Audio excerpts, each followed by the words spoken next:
تو آج کا درس انشاءاللہ وہ نہایت ہی قیمتی درس ہے اور بہت اہم درس ہے، اور وہ اس تعلق سے ہے کہ سورہ الکافرون، جس کو ہم قل یا ایھا الکافرون کہتے ہیں، اس کی کچھ فضیلت ہیں۔ اس کے بعد جو ہے سورہ اخلاص ہے، سورہ الفلق ہے، اور سورہ جو ہے الناس ہے۔ ان کی بہت بڑی فضیلت ہے، اللہ کے رسول صلی اللہ علیہ وسلم سے ثابت ہے،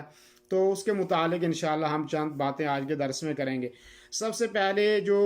سورہ الکافرون کی فضیلت کے تعلق سے حضرت ابن عباس رضی اللہ عنہما راوی فرماتے ہیں کہ اللہ کے رسول صلی اللہ علیہ وسلم نے فرمایا کہ اذا زلزلت تعدل نصف القرآن، قل هو اللہ احد تعدل ثلث القرآن، وقل یا ایھا الکافرون تعدل ربع القرآن، رواہ الترمذی۔ حضرت ابن عباس کہتے ہیں کہ اللہ کے رسول صلی اللہ علیہ وسلم نے فرمایا کہ سورہ زلزال، جس کو اذا زلزلت الارض جو ہے، یہ کہتے ہیں کہ یہ نصف قرآن کے برابر ہے، اور قل هو اللہ احد یہ تہائی قرآن کے برابر ہے، اور قل یا ایھا الکافرون یہ ربع قرآن کے برابر ہے۔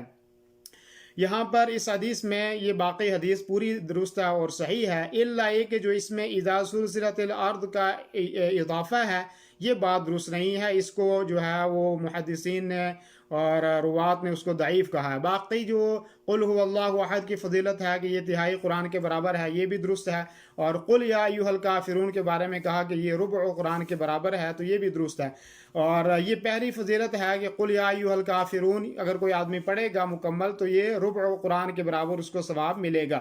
ایسے ہی اس صورت کے بارے میں آتا ہے کہ جس آدمی نے یہ سورہ پڑھی تو یہ مومن کو شرک سے بری کرنے والی صورت ہے، کیونکہ اس کے اگر کوئی مومن آدمی پڑھے گا تو یقینی طور پہ وہ شرک سے بری ہو جائے گا، کیونکہ اس میں ظاہری طور پر صریح الفاظ میں جو ہے وہ کفر و شرک کی برائیوں کو بیان کیا گیا ہے اور ان سے بیزاری کا اظہار کیا گیا ہے۔ ایسے ہی اللہ کے رسول صلی اللہ علیہ وسلم سے ثابت ہے کہ آپ صلی اللہ علیہ وسلم فجر کی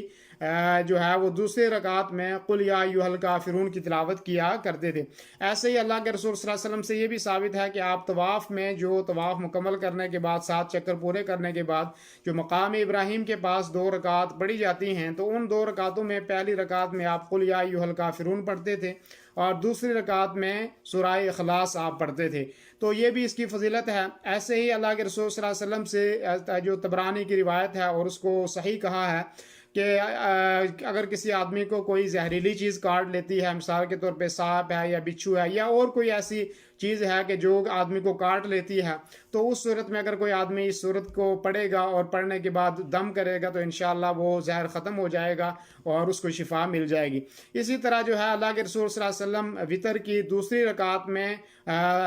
قل یا ایھا الکافرون کو آپ پڑھا کرتے تھے۔ مثلا اگر آپ 3 وطر پڑھ رہے ہیں تو وطر کی پہلی رکعت میں آپ سورہ اعلیٰ پڑھیں، سبح اسم ربک الاعلیٰ آپ پڑھیں، اور دوسری رکعت میں آپ قل یا ایھا الکافرون پڑھیں، اور آخری رکعت جو ہے اس میں آپ سورہ اخلاص پڑھیں، اور انشاءاللہ اس کی وضاحت آگے جب اگلی صورت آئے گی تو اس کی وضاحت وہاں پہ بھی آئے گی۔ تو یہ دینی رہنمائی کے لیے ہمارے چینل کو سبسکرائب کر دیجئے اور گھنٹی کے نشان کو دبا دیجئے تاکہ آپ کو مزید قیمتی ویڈیوز ملتے رہیں۔ جزاک اللہ خیر۔